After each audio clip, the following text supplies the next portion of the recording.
ya bilangan 19. Coba tolong share screen-nya ya. Saudara sekali ini banyak hukum dan kalau hukum saya akan bahas dengan cepat aja ya, tapi ada beberapa peristiwa menarik, nah itu yang akan kita detilkan. Nah, ragam penahiran pasal 19 intinya dikatakan darah lembu betina yang tidak bercela dan tidak pernah kena kuk dipercikan ke sebelah depan kemah suci. Jadi penahiran kemah suci itu bukan melalui air tetapi melalui darah, Saudara. Kemudian lembu harus dibakar habis dan imam dan setiap orang yang bertugas membakar lembu harus menahirkan diri. Sedangkan kemudian orang yang kena mayat, nah saudara orang yang kena mayat itu paling parah kenajisan dan itu berarti mereka itu selama 7 hari najis dan karena itu tidak boleh datang ke kemah suci sebelum tahir. Kemudian ada peraturan penahiran bagi orang najis. Nah, yang menarik adalah pasal 19 ayat 22, segala yang bersentuhan dengan orang yang najis itu menjadi najis. Dan orang yang bersentuhan dengannya menjadi najis juga sampai matahari terbenam. Jadi saudara kita kalau menyentuh orang najis jadi najis. Bahkan ya kalau misalnya saya misalnya menstruasi kan bikin najis. Saya lagi saya duduk di bangku saya. Setelah saya pergi, orang lain duduk di bangku itu juga jadi najis. Jadi najis itu gampang banget menular, saudara. Next ya, karena itu kenapa ketika orang yang penyakit kusta atau penyakit kulit itu menyentuh Yesus, seharusnya dia kan najis. Kalau dia menyentuh Yesus, seharusnya Yesus juga najis, tapi yang terjadi kemudian malahan orang itu yang ditahirkan dan itu menunjukkan kan kuasa Tuhan Yesus yang begitu luar biasa. Next, kita melihat dosa Musa dan Harun. Saudara, ini adalah perikop yang memberitahukan kepada kita kenapa Harun dan Musa tidak bisa masuk Kanaan. Ingat ya, bahwa peristiwa 12 pengintai membuat Tuhan murka dan kemudian mengatakan tentara. Saudara, hanya tentara yang tidak boleh, tentara generasi pertama yang tidak boleh masuk Kanaan. Jadi Musa dan Harun adalah Lewi dan Lewi bukan tentara, seharusnya boleh masuk.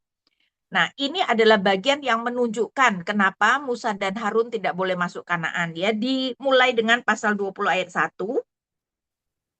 Kemudian orang Israel segenap umat itu sampai ke padang gurun Zin pada bulan pertama dan tinggallah bangsa itu di Kades. Disitulah Miriam meninggal dan dikuburkan. Jadi Miriam mati cuma diberitakan dengan sangat singkat, tidak ada perkataan kalau umat berkabung. Kemudian ayat 2, suatu ketika tidak ada air bagi umat itu, mereka pun berkumpul menghadap Musa dan Harun. Bangsa itu berbantah dengan Musa, katanya, andai saja kami binasa pada waktu saudara-saudara kami binasa di hadapan Tuhan. Jadi umat kembali bertengkar dengan Musa karena tidak ada air, ya. Bahkan ayat 5, mengapa kamu memimpin kami keluar dari Mesir untuk membawa kami ke tempat celaka ini? Tempat bukan untuk menabur, juga tanpa pohon ara, anggur, dan delima. Bahkan air minum juga tidak ada. Bayangkan saudara ya, mereka mengatakan padang gurun sebagai tempat celaka. Memang kehidupan padang gurun pasti sulit. Tapi kan seharusnya mereka mengerti padang gurun itu hanya perjalanan menuju Kanaan.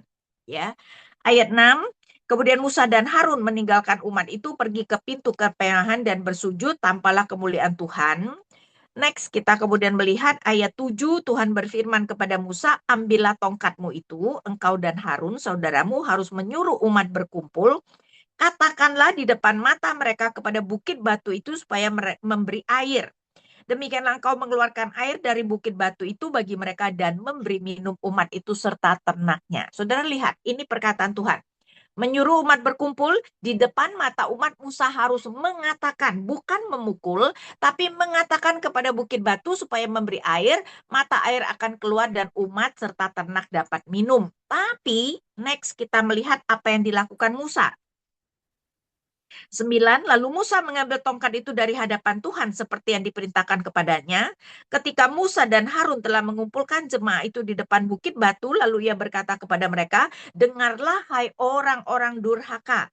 Apakah kami harus mengeluarkan air bagimu dari bukit batu itu? Sesudah itu Musa mengangkat tangannya dan memukul bukit batu itu dengan tongkatnya 2 kali.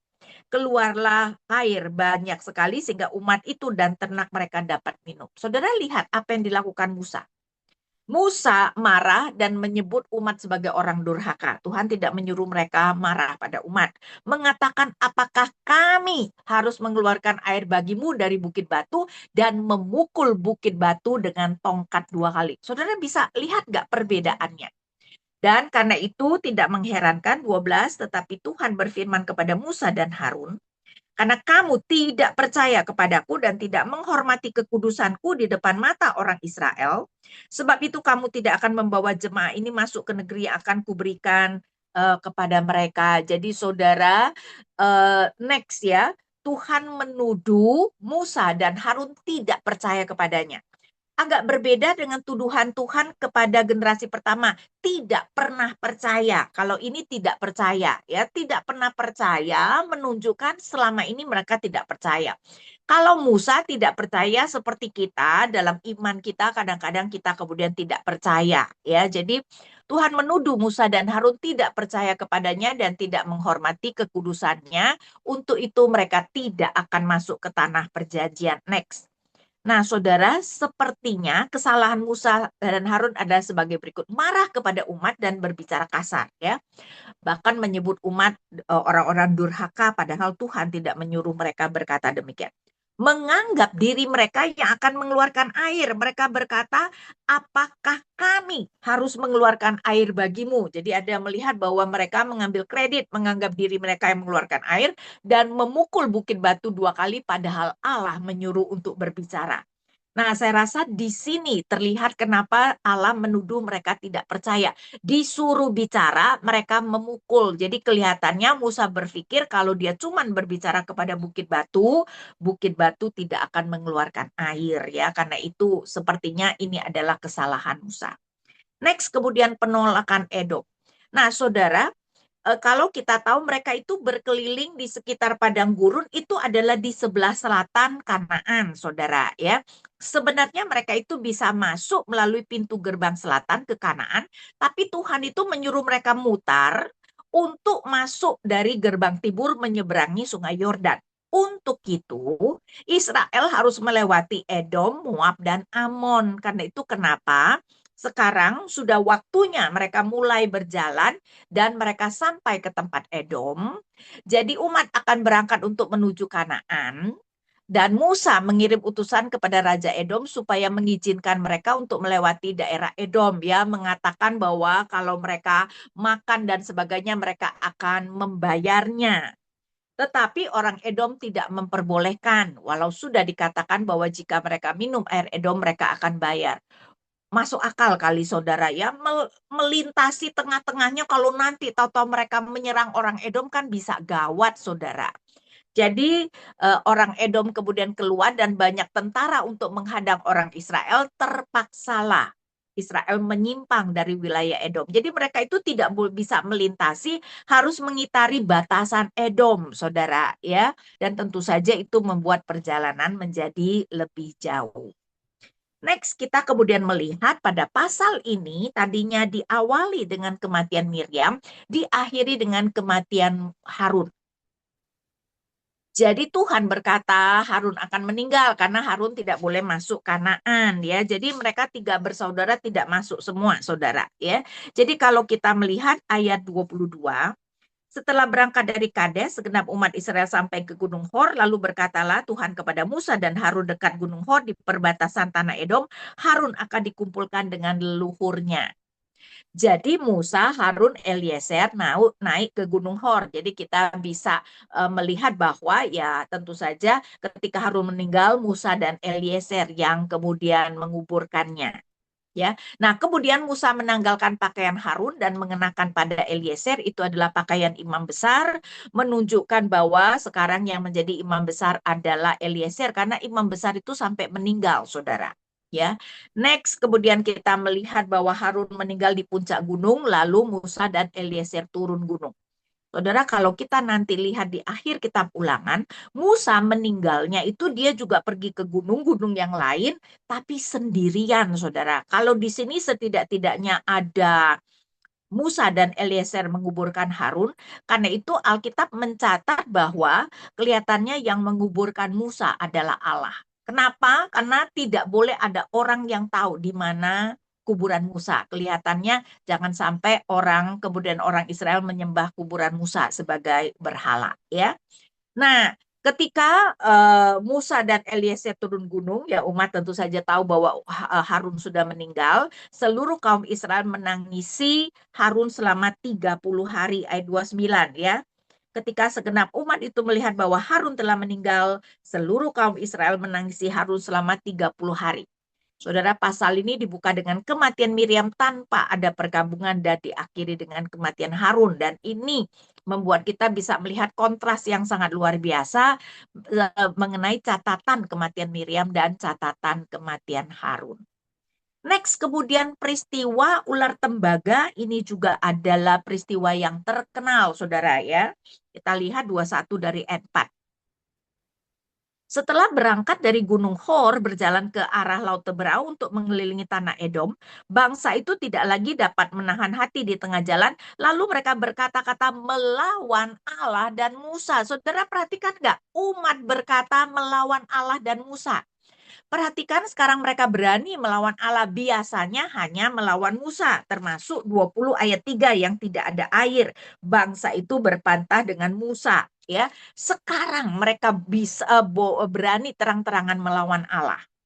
Tidak mengherankan Allah menghukum dengan berat, ya. Jadi kita melihat ayat 6, lalu Tuhan mendatangkan ular-ular tedung ke tengah-tengah bangsa itu yang memagut mereka sehingga banyak dari orang Israel mati. Nah, kenapa ular? Karena mereka kan terus mau pulang ke Mesir dan saudara kalau kita ingat mahkota Firaun itu ada ular kobra di tengahnya. Itu adalah perlambangan dari salah satu dewi yang melindungi Mesir, ya. Jadi Tuhan kemudian memakai ular untuk memagut mereka, banyak yang mati. Nah, Israel akhirnya meminta Musa berdoa bagi mereka supaya Tuhan menyingkirkan ular-ular. Nah, Tuhan memerintahkan next ya, membuat ular tembaga, saudara, ya, dan menaruh pada tiang sehingga siapa yang dipagut ular dan memandang kepada ular tembaga itu akan tetap hidup. Ayat 8. Berfirmanlah Tuhan kepada Musa, buatlah ular tedung dan taruhlah pada sebuah tiang. Setiap orang yang dipagut tetapi melihatnya akan tetap hidup. Nah, ular tembaga itu kemudian diberi nama Nehustan. Di kemudian hari disembah sebagai berhala dan akhirnya dihancurkan oleh Raja Hizkia. Saudara ya, Israel tuh apapun juga disembah sebagai berhala. Nah, menariknya saudara, peninggian ular tembaga adalah bayang-bayang yang menuju pada anak manusia. Ingat ya, baik tokoh, benda, atau peristiwa penting di dalam PL sering sekali merupakan bayang-bayang menuju kepada Kristus atau peristiwa di dalam PB. Dan kalau kita melihat Yohanes 3 ayat 14 dan 15, dikatakan seperti ini. Sama seperti Musa meninggikan ular di padang gurun, demikian juga anak manusia harus ditinggikan. Supaya setiap orang yang percaya kepadanya beroleh hidup yang kekal. Jadi sama-sama ditinggikan dan mungkin mau mengatakan sama-sama. Jadi ketika Israel melihat ular tembaga mereka hidup, ya tidak mati kan, sembuh. Sedangkan orang yang melihat kepada anak manusia yang ditinggikan kemudian akan beroleh hidup, saudara. Ya, jadi itu adalah ternyata bayang-bayang kepada Yesus yang ditinggikan. Next, kita kemudian melihat peperangan dengan Sihon. Saudara, sebenarnya kan mereka yang perlu melintasi adalah Edom, Moab, dan Amon, tetapi sebagian daerah Moab dan Amon sudah dirampas oleh Sihon dan Og, ya, sudah menjadi milik Raja Sihon dan Og. Nah, karena itu Israel perlu melewati daerah ini. Jadi Israel meminta izin melewati daerah Hesbon. Sihon Raja Hesbon bukan saja tidak mengizinkan, langsung menyerang. Kalau tadi Edom digambarkan dia membawa tentaranya untuk mencegah tapi tidak menyerang. Sedangkan Sihon dan nanti Og itu langsung menyerang, saudara. Karena itu Israel, jadi Tuhan memberikan Sihon dan nanti Og ke tangan Israel, ya. Israel mengalahkan Sihon dan merebut Hesbon dan semua kota kecilnya. Hesbon dulunya direbut dari Amon. Nah, kenapa ini penting? Karena di dalam kitab Ulangan, terutama Ulangan pasal 2, ketika mereka mau melewati Edom, Moab, dan Amon, Tuhan itu memberi perintah bahwa mereka tidak boleh menyerang. ya, tidak boleh menyerang Edom, Moab, dan Amon, karena daerah-daerah itu Tuhan yang berikan, ya. Kenapa Tuhan memberikan? Karena Edom itu adalah keturunan Abraham, sedangkan Amon dan Moab itu adalah keturunan Lot, dan Lot adalah keponakan Abraham. Jadi Tuhan itu selain memberikan tanah kepada Israel, memberikan tanah kepada Edom, Moab, dan Amon, karena itu tidak boleh diserang. Tapi di sini Israel bukan menyerang Moab atau Amon, ya, tetapi menyerang Sihon yang sudah merampas daerah Moab maupun Amon, saudara, ya, sehingga tidak menjadi masalah peperangan dengan Sihon. Dan memang Tuhan tentu saja yang kemudian menyerahkan atau memberikan kemenangan, dan sama peperangan melawan Og, ya, Israel merebut ya dan segala anak kotanya. Israel kemudian meminta izin melewati Basan, dan ketika diserang Tuhan menyerahkan Basan kepada Israel, ya. Baru kemudian Israel kemudian terus berjalan dan berkemah di dataran Moab di seberang Sungai Yordan. Nah, itu adalah nanti tempat nanti eh, Musa kemudian memberikan kitab Ulangan, ya. Jadi di situ di apa yang disebut sebagai dataran Moab. Nah, kemudian next kita akan masuk kepada bagian mungkin yang lebih kita kenal, yaitu Bileam, saudara, ya, Bileam dan berkatnya. Nah, coba kita lihat. Apa yang terjadi adalah Balak Raja Moab takut kepada Israel, meminta Bileam untuk mengutuki Israel. Saudara, Bileam itu orang Midian, dia bukan orang Israel, tapi Tuhan pakai dia. Jadi benar-benar dia itu dipakai Tuhan untuk bisa mendapatkan penglihatan, ya. Dan orang kuno percaya kalau seorang pelihat, nabi itu disebut pelihat pada zaman, ya, pada zaman sebelum monarki, itu percaya asalkan kata-kata itu keluar, itu benar-benar akan terjadi. Karena itu kenapa Balak Raja Moab yang takut kepada Israel meminta Bileam mengutuki Israel. Saudara, Bileam mau nggak? Bileam mau, tapi dia tahu dia tidak bisa mengutuk kalau Tuhan tidak menghendaki. Jadi dia bertanya kepada Tuhan, saudara. Ya, jadi kalau kita melihat apa yang terjadi, Bileam berkata dia akan bertanya kepada Tuhan. Saya bacakan pasal 22 dari ayat 10. Kata Bileam kepada Allah, Balak bin Zepor Raja Moab mengutus orang kepadaku dengan pesan, ketahuilah ada suatu bangsa keluar dari Mesir, sungguh permukaan bumi sampai tertutup oleh mereka, datanglah sekarang kutukilah mereka bagiku, mungkin aku sanggup berperang melawan mereka dan menghalau mereka. Lalu berfirman Allah kepada Bileam, janganlah engkau pergi bersama mereka, janganlah engkau mengutuk bangsa itu sebab mereka telah diberkati. Saudara, Tuhan berkata bahwa Israel tidak boleh diberkati. Dan di sini kita melihat menarik, ya. Padahal Tuhan itu sedang murka kepada umatnya. Mereka harus berkelana 40 tahun di padang gurun, tapi tetap Tuhan tidak mengizinkan mereka dikutuk. Next. Nah, terpaksalah Bileam kemudian berkata kepada utusan Balak bahwa Tuhan tidak boleh, namun Balak tidak putus asa dan mengirim pemuka yang lebih terhormat. Bileam yang tergiur dengan harta yang dijanjikan kemudian bertanya lagi kepada Tuhan. Saudara, kalau saudara jadi Tuhan, ya, sudah ditanya dan dibilang tidak boleh, sekarang nanya lagi. Berarti kan sebenarnya ada hati untuk tidak mau taat. Karena itu ketika Tuhan berkata, ya, saya bacakan 19 dan 20. Jadi baiklah, jadi sekarang baiklah kami tinggal di sini malam ini supaya aku tahu lagi, kamu tinggal lagi di sini malam ini supaya aku tahu lagi apa yang akan difirmankan Tuhan kepadaku. Ayat 20. Pada waktu malam datanglah Allah kepada Bileam dan berfirman kepadanya, jikalau orang-orang itu sudah datang untuk memanggil kau, bangunlah, pergilah bersama mereka. Tetapi hanya apa yang kufirmankan kepadamu harus kau katakan. Jadi intinya Tuhan berkata, oke, pergilah. Tapi saudara, kita harus mengerti, perkataan Tuhan bisa berupa ujian, bisa berupa sebenarnya sindiran, saudara. Atau perkataan Tuhan dalam murkanya. Jadi seharusnya Bileam kalau dia bisa membaca, dia harusnya tahu bahwa Tuhan tidak mau pergi. Jadi walaupun Tuhan berkata pergi, kita melihat bahwa Tuhan mengirim malaikat untuk membunuh Bileam. Iya toh? Ya, karena itu kita harus menafsirkan bahwa Tuhan yang kesal mengatakan Bileam boleh pergi dengan utusan Balak, tapi itu berarti Tuhan mengatakan sesuatu dalam murkanya. Kan itu hati-hati, saudara, ya. Tuhan itu bisa memberi dalam murkanya. Contoh lain lagi dalam Alkitab adalah ketika memberikan raja, Tuhan itu memberi dalam murkanya. Walaupun ada belas kasihannya supaya raja itu bisa membawa Israel melawan Filistin, tapi jelas ada murkanya. Tuhan mengatakan permintaan mereka meminta raja seperti menyembah berhala dan menolak Tuhan sebagai raja. Itulah sebabnya Tuhan memberikan Saul yang sebenarnya tidak mempunyai kualitas baik untuk menjadi raja dan bukan dari suku Yehuda. Jadi pemberian Saul itu juga ada murkanya.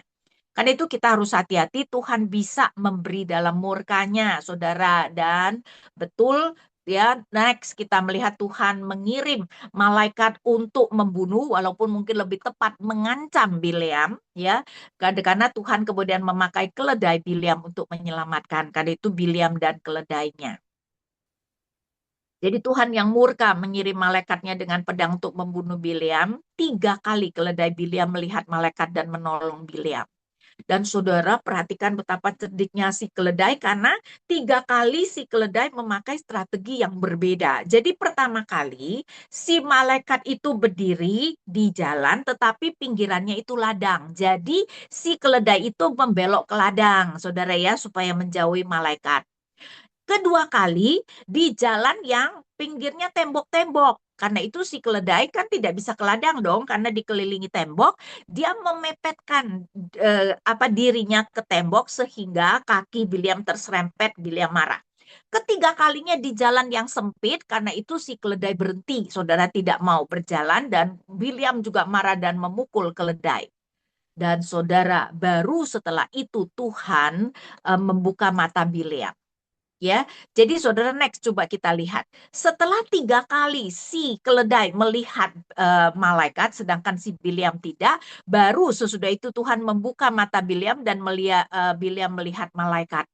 Padahal Bileam melihat dirinya sebagai seorang pelihat yang mendapat penglihatan dari Tuhan. Dan ini adalah cara penulis mengejek Bileam, mengatakan penglihatan dia sebagai seorang pelihat kalah dengan seekor keledai, saudara ya.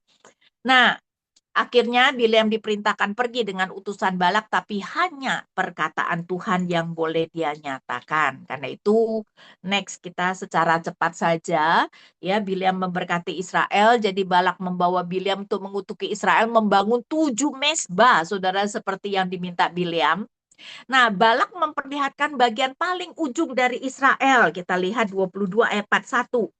Keesokan harinya Balak menjemput Bileam dan membawanya naik ke Bukit Baal. Dari sana ia melihat bagian terpinggir dari bangsa Israel, terujung.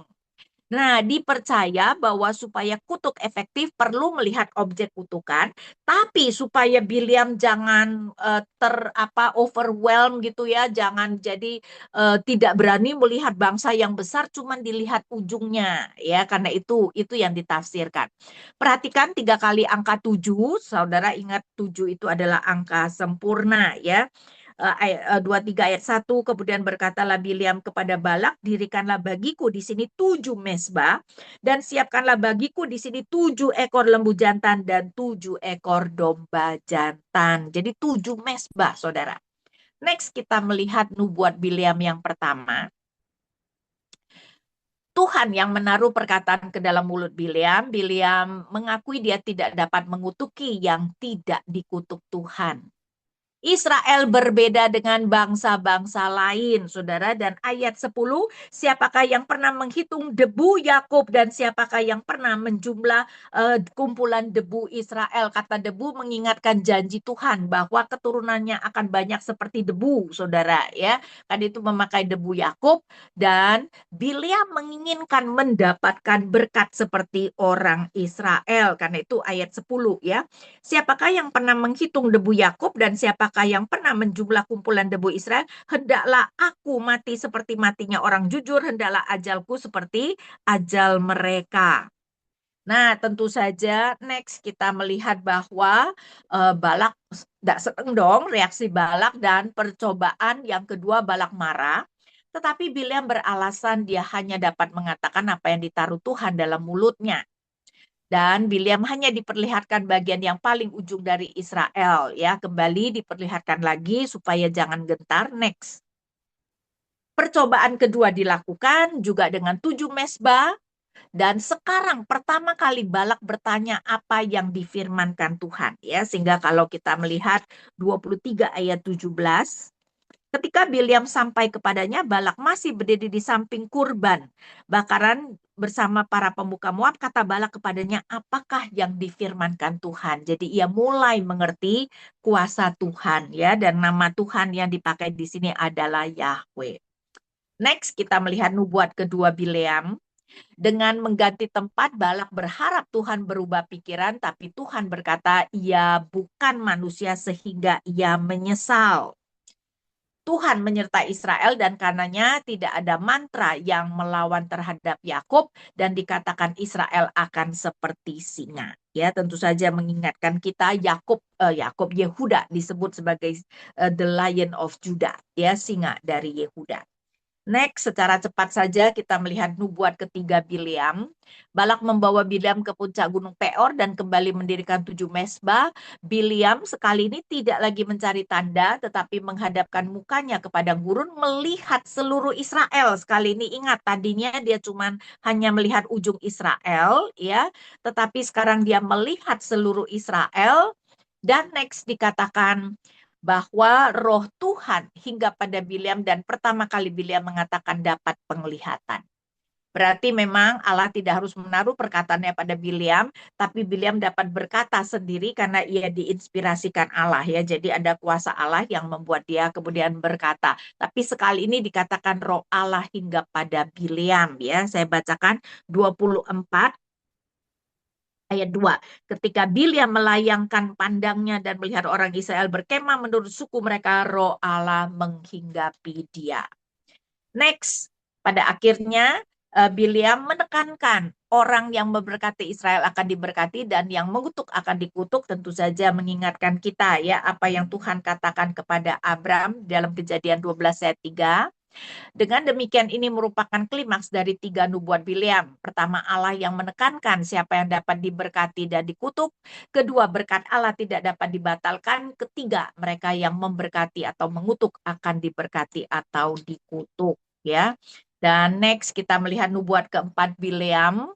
Balak sangat murka dan mengusir Bileam, tetapi kembali Bileam membela diri. Bileam kemudian memberikan nubuat tentang sebuah bintang yang akan terbit dari Yakub yang akan menghancurkan Moab, keturunan Set, sepertinya suku Syutu dan Edom.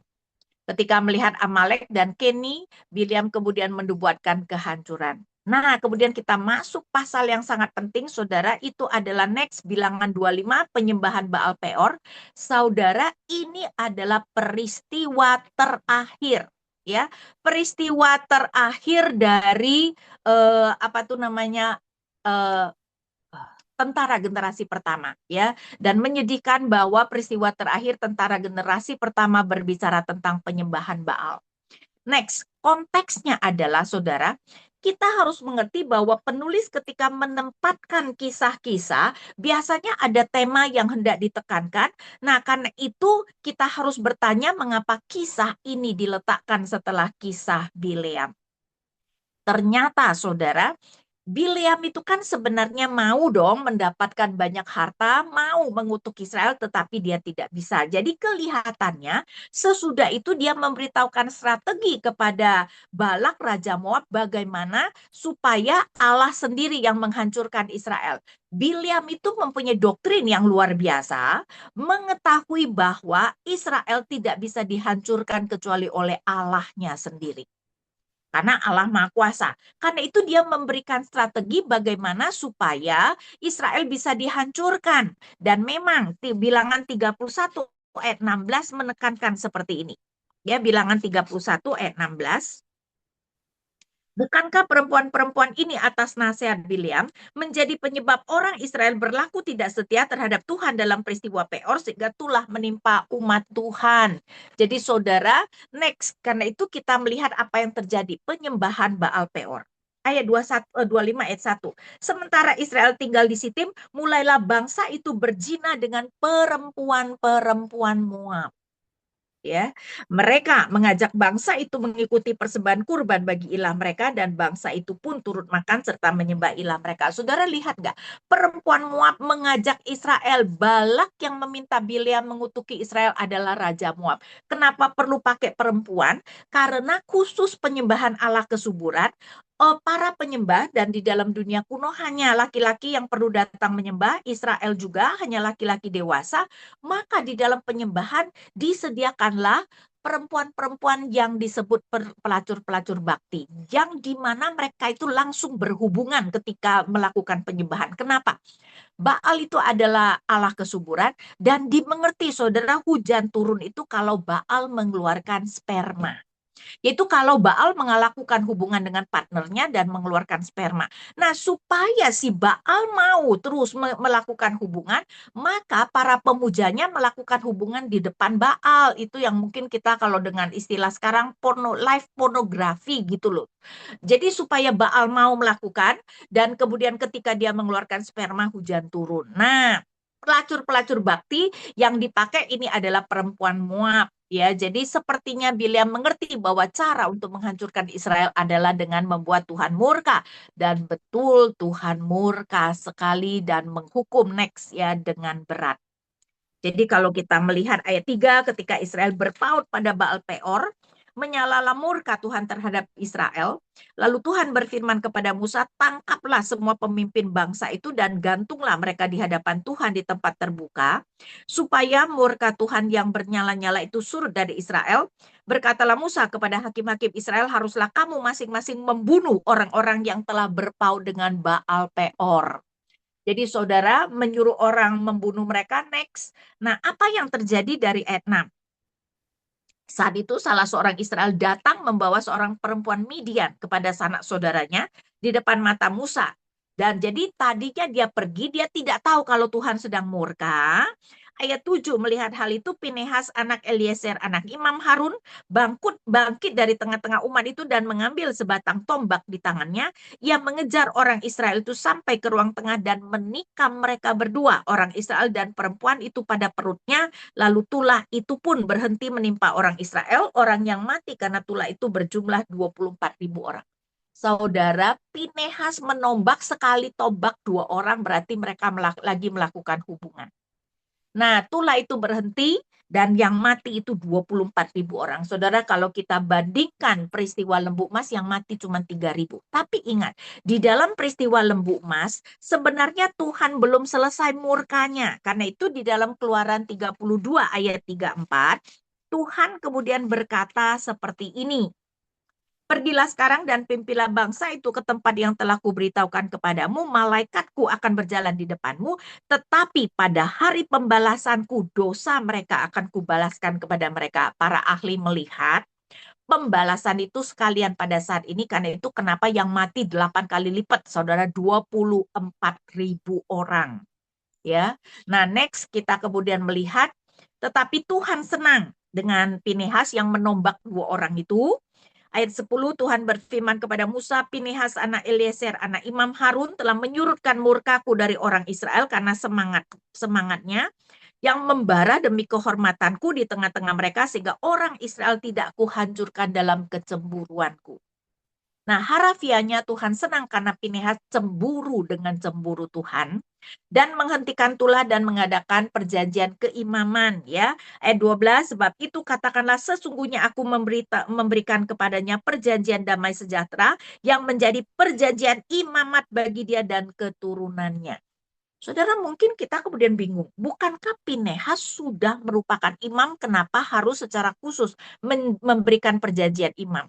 Nanti pada zaman Salomo, ya kan ingat Tuhan kemudian kan pada zaman si Samuel kecil, Tuhan itu sudah menghukum Imam Eli, mengatakan nanti keturunannya akan habis, kecuali ada satu yang melarikan diri, yang terluput, tetapi dia akan membuat mata merana.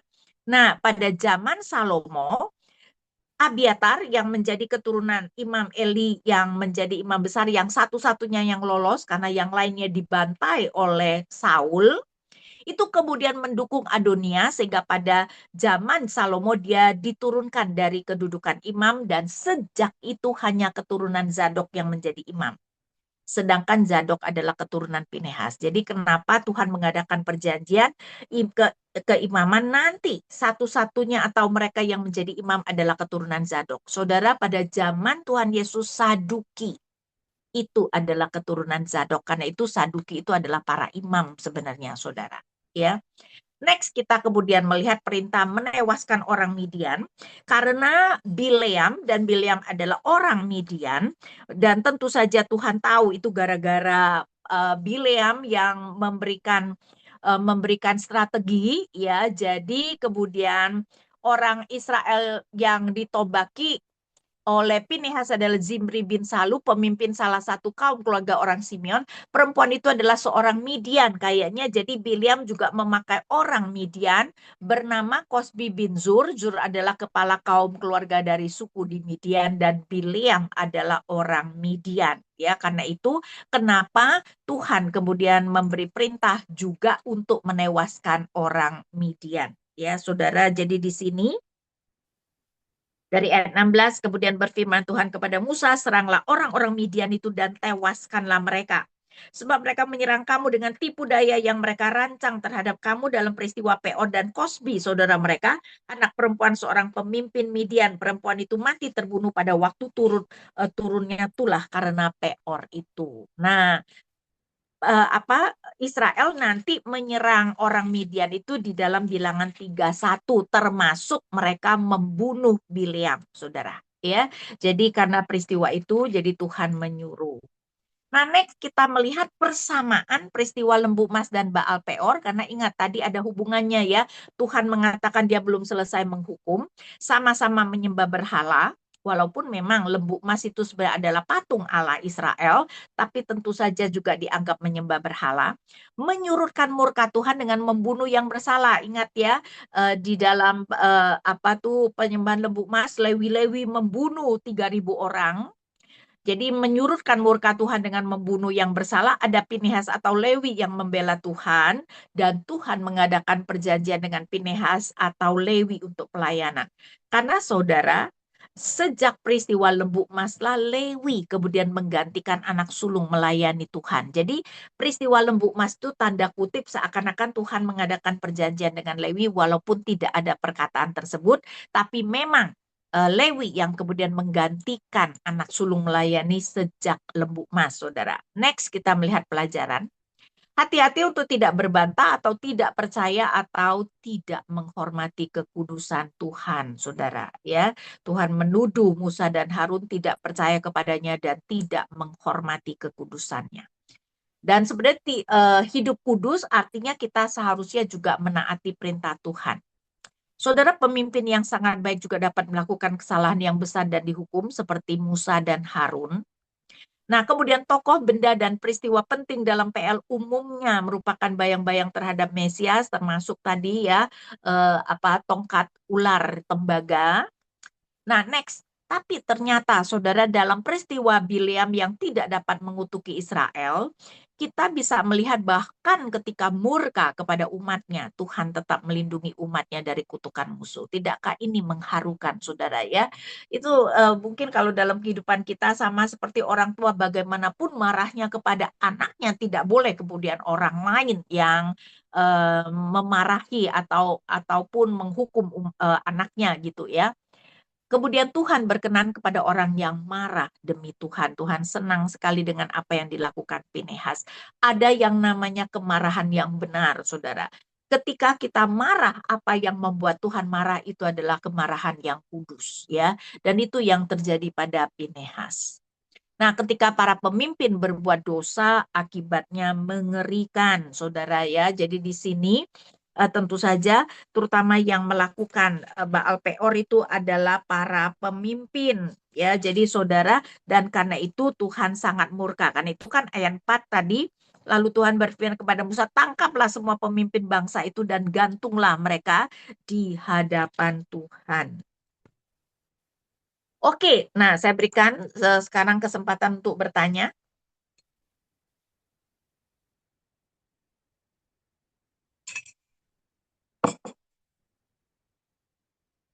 Oke, terima kasih Bu Ina buat ini ya, pemaparan materinya.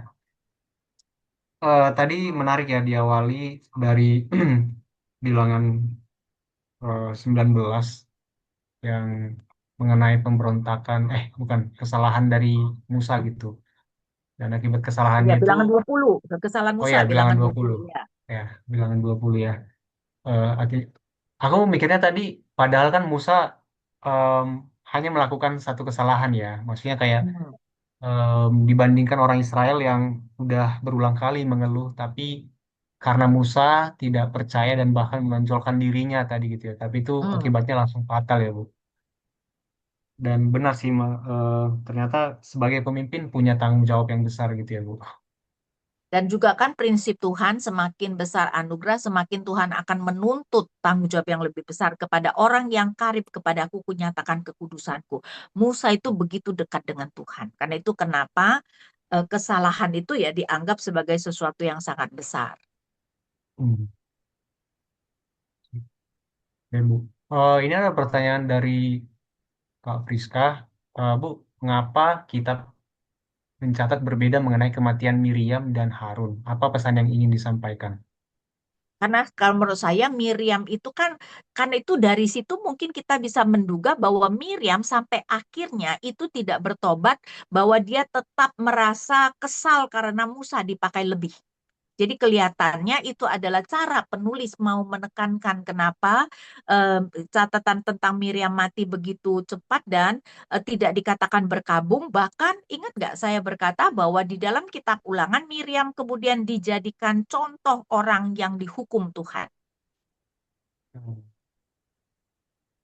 Ya, jadi kelihatannya dan itu yang membuat saya bisa menafsirkan kelihatannya Miriam itu sampai mati kayaknya tidak bertobat. Dia dalam hal itu tetap sakit hati. Kenapa Tuhan memakai Musa lebih dari itu? Karena itu nama Miriam itu sebenarnya dari kata Mara dan Mara itu berarti pahit. Seperti si Naomi berkata jangan panggil aku Naomi tetapi Mara. Jadi Miriam itu adalah apa dari kata akar kata Mara.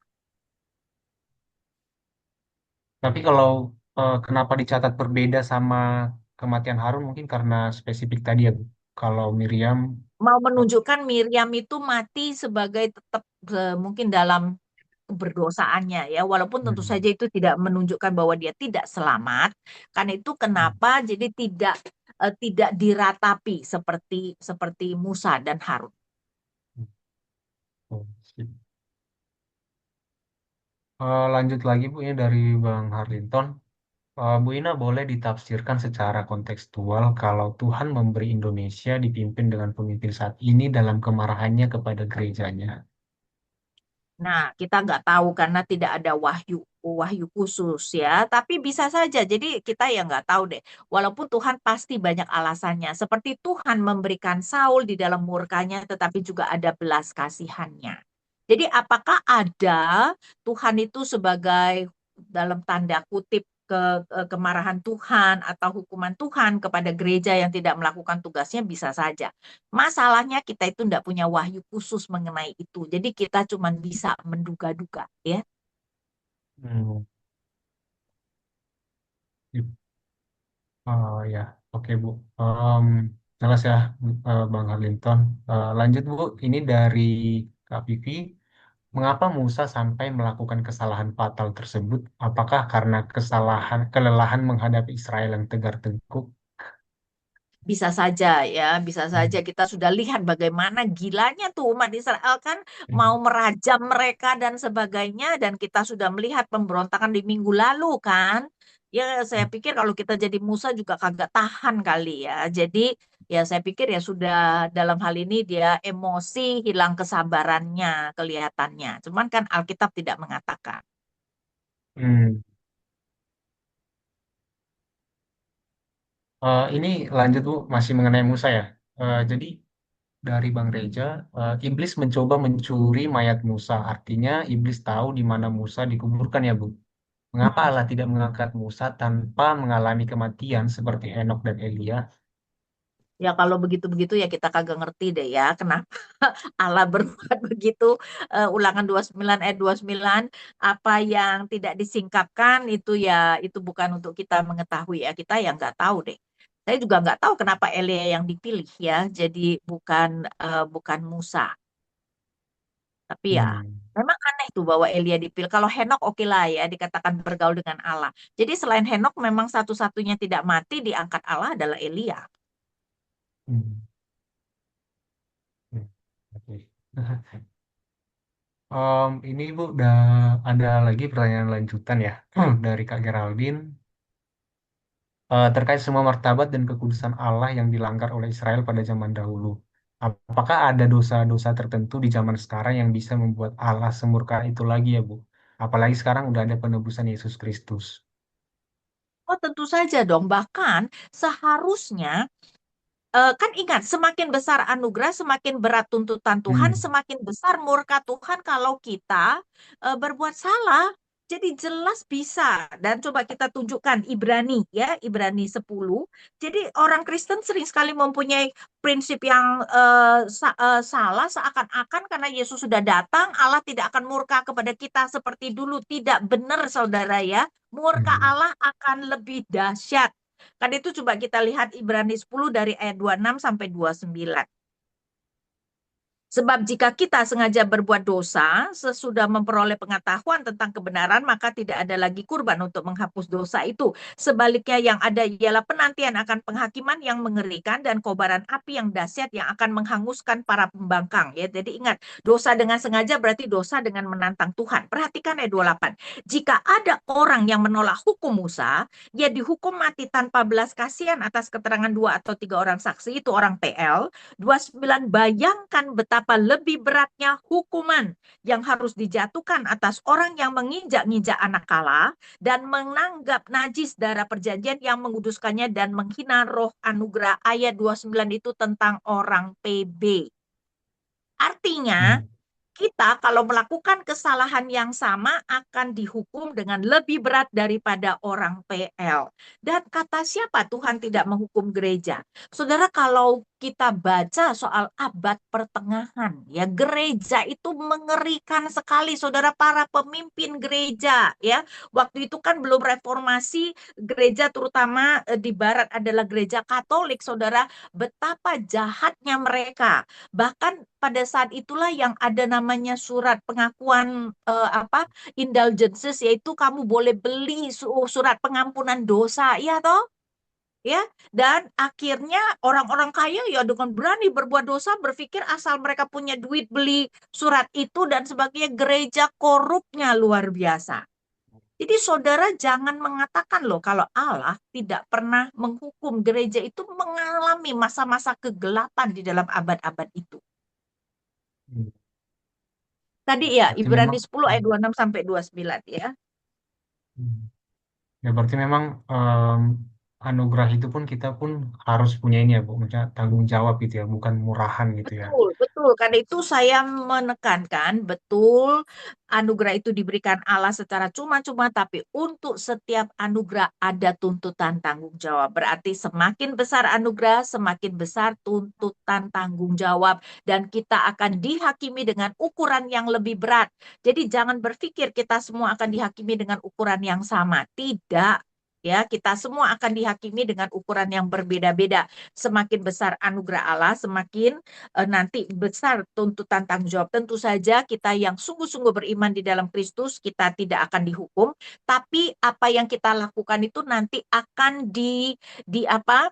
di ditunjukkan di dalam upah yang kita terima. Ya, jadi akan berdampak pada upah yang kita terima dan saya percaya upah kita adalah pelayanan apa. Sehingga pelayanan apa yang akan diberikan kepada kita di langit dan bumi baru tergantung kesetiaan kita. Ya, aku jadi teringat satu ayat dari kalau nggak salah di Paulus bilang Allah tidak membiarkan dirinya dipermainkan gitu ya. Apa yang ditabur orang itu juga yang akan dituainya gitu. Ya. Hmm. Yes, oke, lanjut lagi Bu. Ini tentang Bileam ya. Bu, apakah Bileam tidak terkejut bahwa binatang seperti keledai bisa berbicara? Harusnya terkejut kali itu ya, tetapi kan dia mungkin juga tahu dia doktrin tentang Allahnya hebat ya, Allah bisa membuat binatang berbicara. Ya harusnya ya terkejut, kan Alkitab tidak menceritakan semuanya.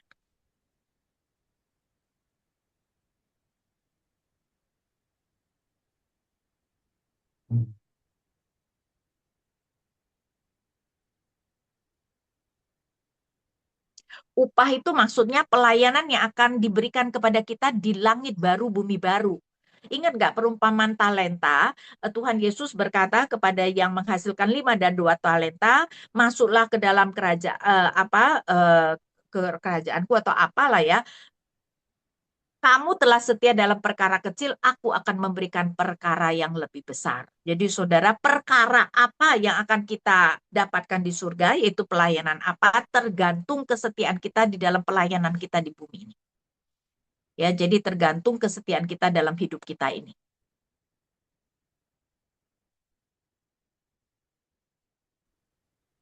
Oke, masih ada pertanyaan?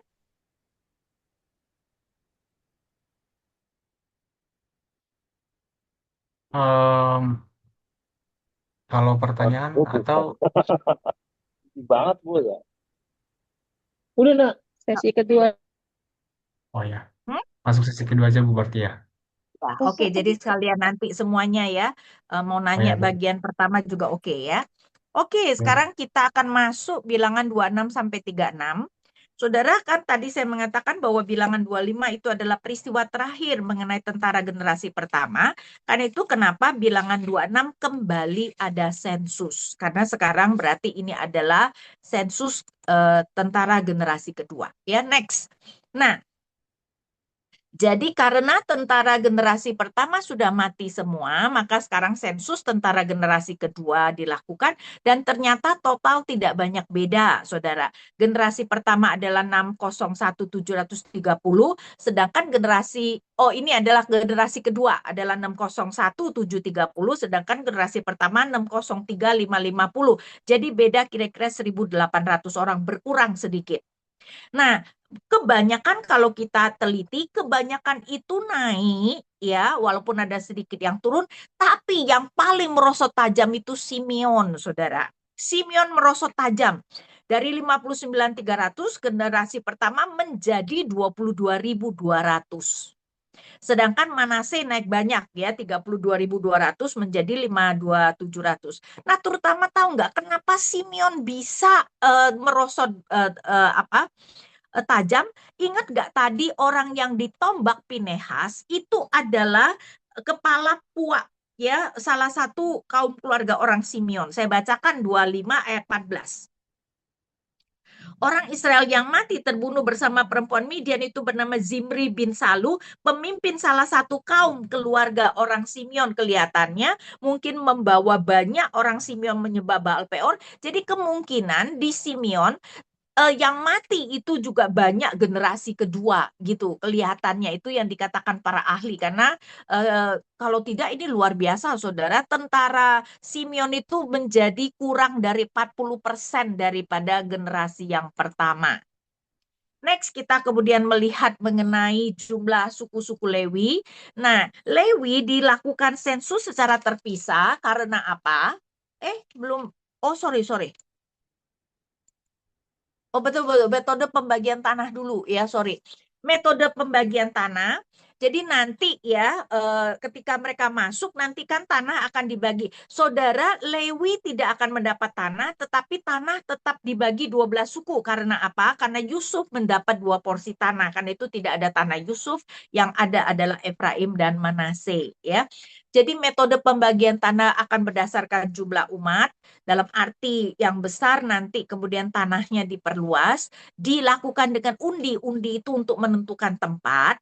Nah, dalam Yosua 18 setelah 5 suku mendapat tanah yaitu Gad, Ruben dan setengah Manase di timur, kemudian setengah Manase, Yehuda dan Efraim diceritakan terlebih dahulu. Maka sisanya akan dibagi menjadi 7 bagian dan nanti diundi siapa yang mendapatkannya. Next, kita kemudian melihat jumlah suku-suku Lewi. Nah, saudara, sensus yang diberikan di dalam pasal 26 tidak termasuk Lewi, karena Lewi bukanlah tentara. Ya, nah Lewi kemudian juga dipisahkan karena tidak mendapat tanah dan tidak ikut perang. Karena itu tanah tetap dibagi 12 walaupun Yusuf mendapatkan 2 tanah. Nah, sedangkan di sini kita kemudian diberikan nama-nama Lewi dan satu-satunya nama perempuan yang dicantumkan adalah Yokebed, istri Amram, yaitu ibu dari Musa. Total jumlah laki-laki Lewi yang berumur sebulan ke atas adalah 23.000.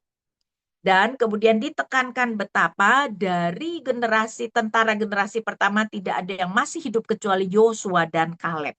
Tadi itu saya bacakan 63 sampai 65. Itulah orang-orang yang dicatat oleh Musa dan Imam Eliezer ketika keduanya mencatat orang-orang Israel di dataran Moab di tepi sungai Yordan dekat Yeriko. Di sana mereka tidak terdengar seorang pun yang dicatat Musa dan Imam Harun ketika keduanya mencatat orang Israel di padang gurun Sinai. Sebab Tuhan telah berfirman tentang mereka, mereka harus mati di padang gurun.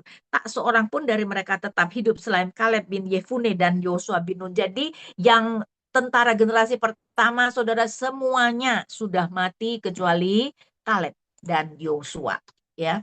Next, kemudian hak waris bagi anak perempuan. Saudara, Israel tidak mewariskan tanah kepada anak perempuan. Karena apa? Karena tanah itu tidak boleh keluar dari kaum, bukan hanya suku. Kaum itu lebih kecil dari suku, tanah itu tidak boleh keluar dari kaum. Sedangkan kalau tanah diwariskan kepada anak perempuan dan anak perempuan menikah dengan kaum yang berbeda, maka tanah mereka akan jatuh pada kaum lain. Karena itu tanah tidak diwariskan kepada anak perempuan. Nah, di dalam Bilangan 27, anak-anak perempuan Zelafehat datang kepada Musa meminta warisan tanah pusaka mereka karena ayah mereka yang sudah meninggal tidak punya anak lelaki. Musa bertanya kepada Tuhan dan Tuhan menyetujui. Ya, karena itu next, akhirnya Tuhan kemudian memberikan perintah, warisan juga dapat diberikan kepada kerabat-kerabat mulai dari yang paling dekat jika seseorang meninggal tanpa anak. Jadi, kalau ada anak laki diberikan pada anak laki, tidak ada anak laki, ada anak perempuan diberikan pada anak perempuan, tidak ada anak sama sekali diberikan kepada kerabat-kerabat mulai dari yang paling dekat, ya. Nah, kasus ini menunjukkan bahwa hukum utama primer tidak dapat diubah, tapi hukum sekunder dapat diubah asal tidak mengubah hukum primer. Hukum primernya adalah tanah tidak boleh keluar dari kaum, ya. Dan karena itu nanti selama sebenarnya tanah itu tidak boleh dikeluar dari kaum, bisa tidak diwariskan kepada anak laki, saudara. Next. Kemudian menekankan Yosua menggantikan Musa. 27 dari ayat 12, Tuhan berfirman kepada Musa, naiklah ke gunung Abarim ini dan pandanglah negeri yang kuberikan kepada orang Israel. Sesudah engkau memandangnya, engkau pun akan dikumpulkan dengan kaum leluhurmu sama seperti Harun abangmu. Ya, jadi Tuhan berkata kepada Musa, memerintahkan Musa naik ke gunung Abarim sebelum meninggal karena dia tidak akan masuk tanah Kanaan. Kemudian ayat 18, lalu Tuhan berfirman kepada Musa, ambillah Yosua bin Nun, seorang yang penuh roh, letakkanlah tanganmu atasnya. Suruhlah ia berdiri di depan Eliezer dan segenap umat, lalu lantiklah dia di depan mata mereka. Berilah dia sebagian dari wewenangmu supaya segenap umat Israel mendengarkan dia. Ya harus berdiri di depan Imam Eliezer supaya Eliezer menanyakan bagi dia keputusan melalui Urim di hadapan Tuhan. Atas titahnya Yosua beserta semua orang Israel segenap umat itu akan berangkat dan atas titahnya mereka akan pulang. Lalu Musa lalu melakukan seperti yang diperintahkan Tuhan kepadanya. Ia memanggil Yosua dan menyuruh dia berdiri di depan Imam Eliezer dan segenap umat itu. Ia meletakkan tangannya atas Yosua dan melantiknya seperti yang difirmankan Tuhan dengan perantaraan Musa. Ya, jadi saudara Musa diperintahkan untuk meletakkan tangan di atas Yosua sebagai penggantinya dan Yosua dikatakan sebagai orang yang penuh dengan roh. Next, kemudian beragam kurban, saudara. Ya, jadi di dalam kalender ini secara singkat aja supaya saudara tahu. Setiap hari, saudara, setiap hari imam itu harus membakar kurban bakaran pagi dan petang, dan itu berarti pagi 1 ekor domba dan petang 2 ekor domba setiap hari.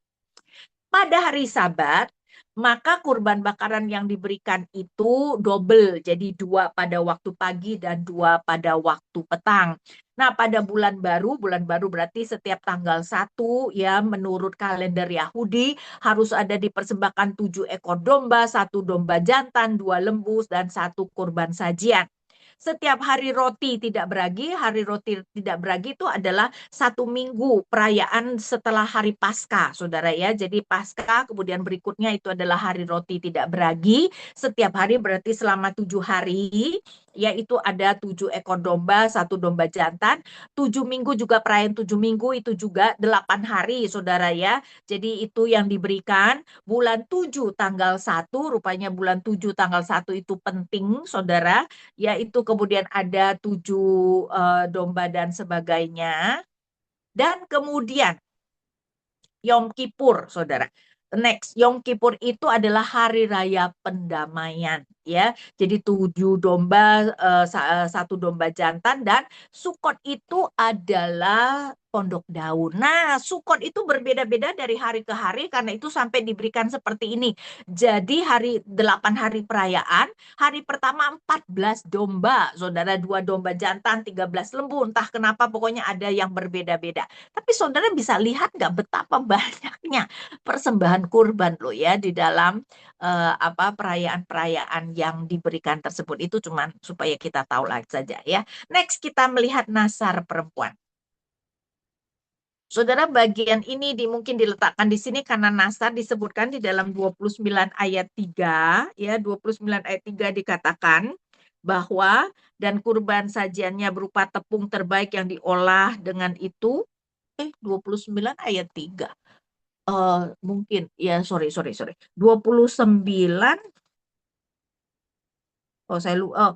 ayat 39, sorry ya, 29 ayat 39, saudara kurang nomor 9-nya.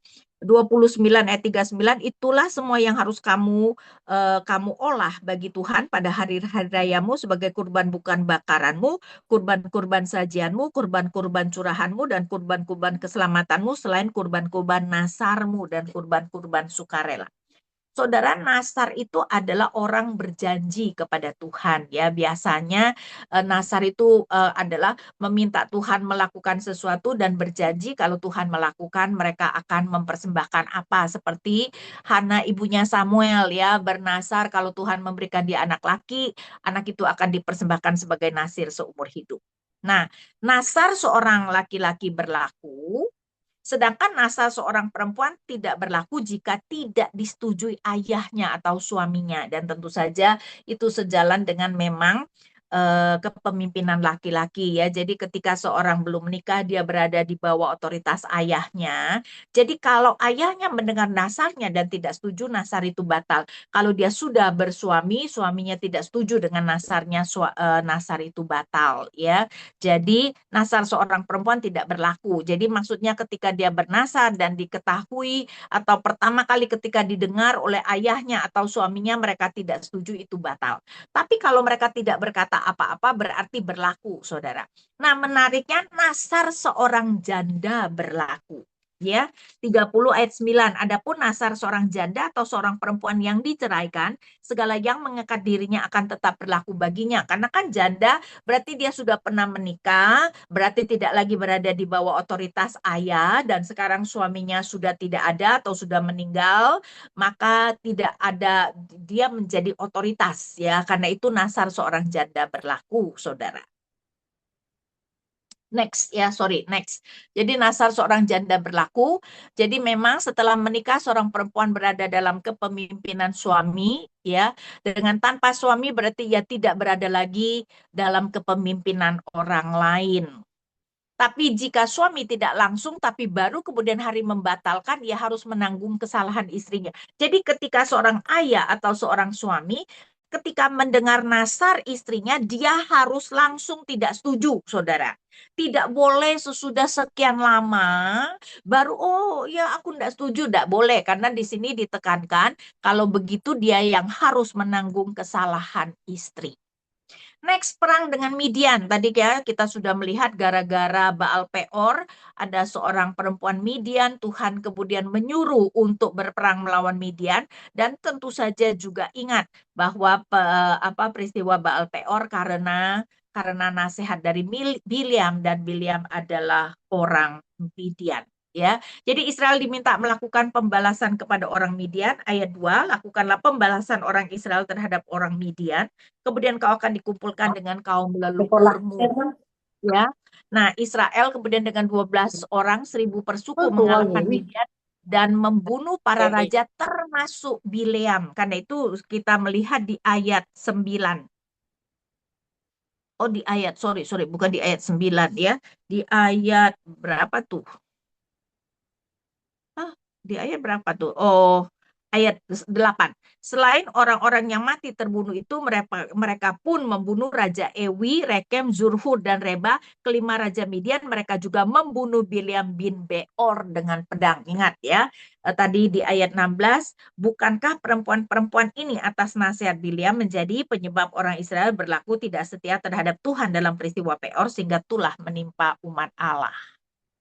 Nah, tetapi tidak membunuh anak-anak dan para perempuan, saudara ya. Jadi Israel mengalahkan Midian, membunuh pada raja, tetapi kemudian yang terjadi Musa murka, ayat 16, karena kan bukankah perempuan-perempuan ini, jadi perempuan-perempuan ini yang menyebabkan Tuhan murka, karena itu disuruh membunuh seorang semua perempuan kecuali gadis yang masih perawan ya. 17, sekarang bunuhlah semua laki-laki yang masih kecil, semua perempuan yang pernah bersetubuh dengan laki-laki harus kamu bunuh juga. Mereka yang menjadi pelacur bakti ya berarti pasti sudah pernah bersetubuh, kalau perawan ya berarti juga tidak mungkin menjadi pelacur bakti, saudara ya. Jadi dalam hal ini, next. Jadi Musa murka menyuruh membunuh semua orang Midian kecuali gadis yang masih perawan. Nah, kemudian para prajurit dan tawanan harus menahirkan diri. Kemudian semua jarahan dibagi dua antara pasukan dan umat yang lain, dan ada bagian yang diserahkan kepada Tuhan. Tapi saudara, menarik sekali bukan bahwa ternyata yang mendapat jarahan bukan cuma pasukan. Jadi dibagi dua, ada setengah diberikan pasukan, setengah diberikan kepada umat yang lain. Dan menurut saya ini adalah sesuatu yang sangat menarik ya. Karena kan kita berpikir bahwa tentara yang berperang, jarahan itu didapatkan tentara. Tetapi ternyata dimengerti juga apa yang disebut corporate solidarity. Ingat nggak? Corporate solidaritas yaitu kalau kita melihat hukuman berarti kalau seorang berdosa seluruh umat dianggap berdosa, tetapi tentu saja kebalikan juga terjadi jika seseorang diberkati, maka berkat itu juga seharusnya dibagi kepada umat yang lain ya. Karena itu jarahan pun tidak hanya dibagikan kepada tentara tetapi juga kepada umat. Next. Nah, karena tidak ada Israel yang mati dalam perang, para pemimpin tentara mempersembahkan jarahan mereka kepada Tuhan. Jadi ada yang kemudian diberikan kepada Tuhan.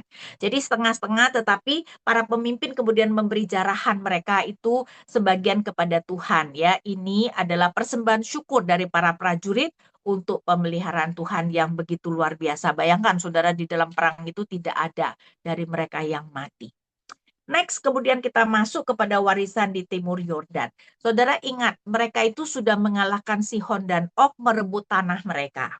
Nah, apa yang terjadi adalah Ruben, Gad, dan setengah Manase meminta tanah warisan mereka di timur Yordan. Mereka itu banyak ternak dan mereka melihat bahwa daerah timur Sungai Yordan itu cocok untuk mereka. Jadi mereka meminta tidak usah mendapat bagian di Kanaan, tetapi supaya mereka mendapatkan bagian di sebelah timur Yordan. Nah, tadinya Musa mengira itu karena mereka takut berperang dengan orang Kanaan, jadi sengaja tidak mau perang, kalau gitu kami di sini saja, dan menjadi murka dan mengingatkan mereka apa yang terjadi di Kades Barnea, yaitu peristiwa 12 pengintai gara-gara tidak mau berperang dengan orang Kanaan. Tapi next, kemudian 2,5 suku menjelaskan bahwa mereka akan ikut berperang, saudara. Jadi yang terjadi, mereka akan menempatkan istri, anak-anak mereka, ternak mereka, sedangkan laki-laki dewasa akan ikut menyeberang Sungai Yordan berperang dengan 9,5 suku yang lainnya. Ya, baru nanti setelah seluruh Kanaan ditaklukkan, mereka bakal balik ke sebelah timur Sungai Yordan. Jadi akhirnya Musa setuju. Musa berpesan pada Eliezer untuk memastikan kedua setengah suku ikut berperang di Kanaan, karena ingat Musa tidak akan memimpin mereka ya. Dan Musa memberikan tanah Transyordania kepada kedua setengah suku. Jadi sebelah timur Sungai Yordan itu disebut dengan Transyordania. Kemudian next kita melihat pasal 3 perjalanan di padang gurun, ini mencatat kota-kota tempat-tempat yang mereka singgah, saudara.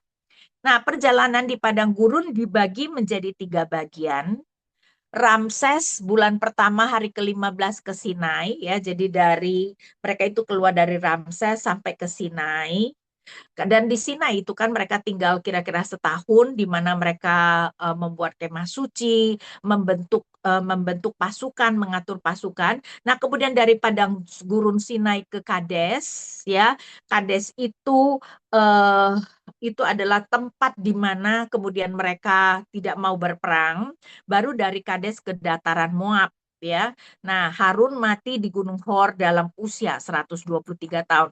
Saudara, Harun dan Musa mati pada tahun yang sama karena Harun 3 tahun lebih tua dari Musa, karena itu Harun mati dalam usia 123, Musa dalam usia 120. Nah, yang menarik adalah next, saudara, ketika kita membaca bilangan 33 kan tempat-tempat persinggahan yang ada, maka perhatikan ada tempat-tempat mujizat dan pemeliharaan Allah terjadi seperti Pi Hahirot. Ya, kalau kita baca misalnya ayat 8, mereka berangkat dari Pi Hahirot dan melewati tengah laut menuju padang gurun. Pi Hahirot adalah tempat mereka sebelum mereka itu menyeberang Laut Teberau. Ya, jadi tempat Tuhan menunjukkan mujizat dong, penyebelahan Laut Teberau.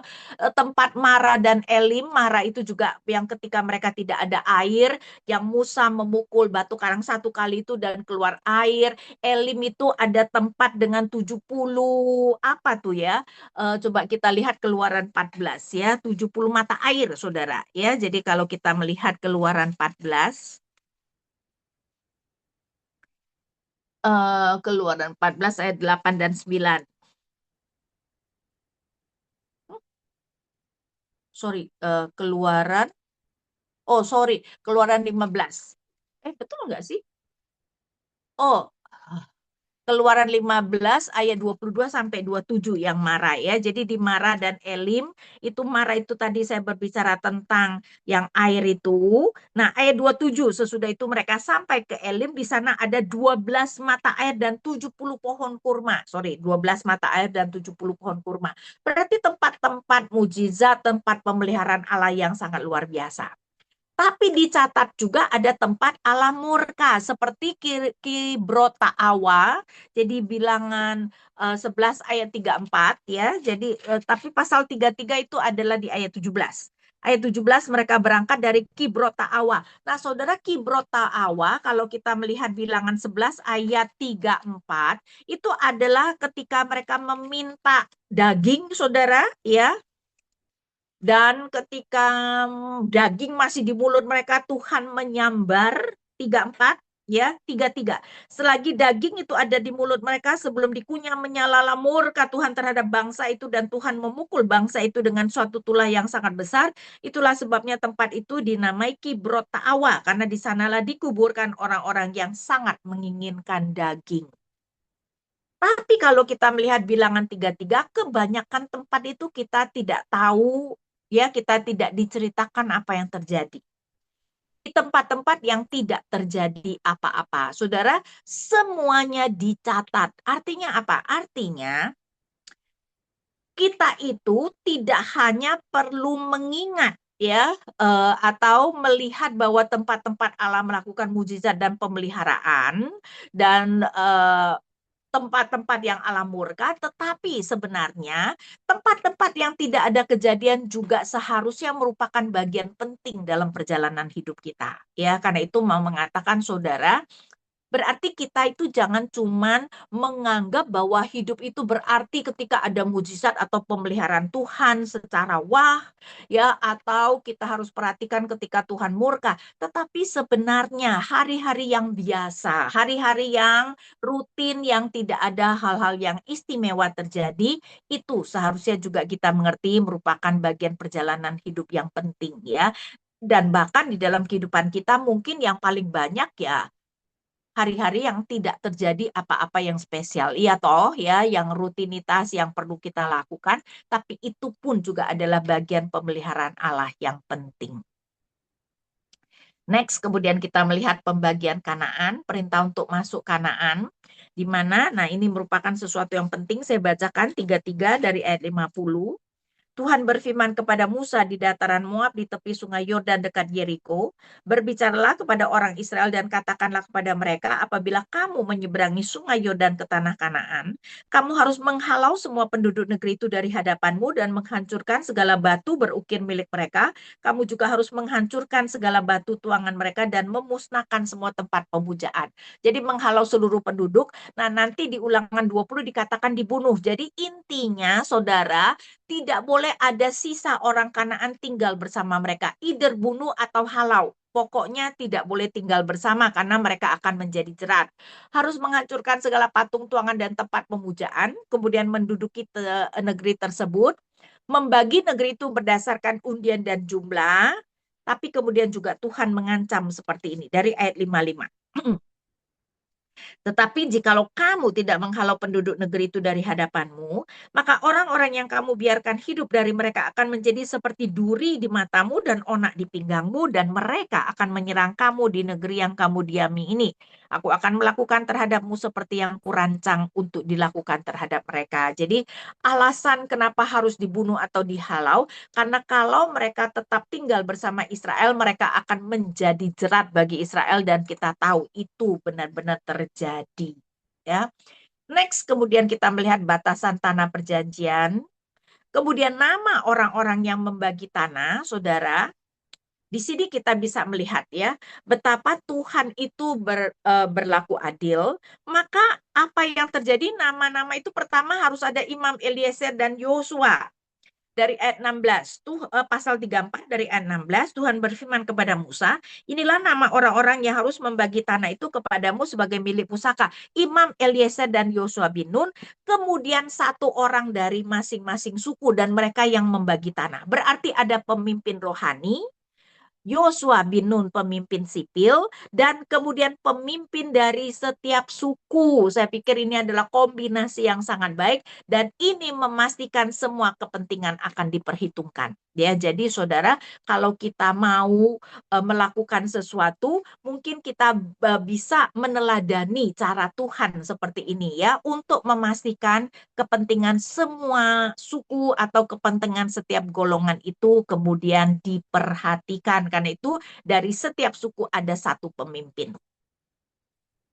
Kemudian next, kota-kota Lewi. Ingat ya, Lewi tidak mendapat tanah, tapi kan mereka perlu hidup untuk keluarga mereka, untuk ternak mereka. Karena itu Lewi diberikan 48 kota.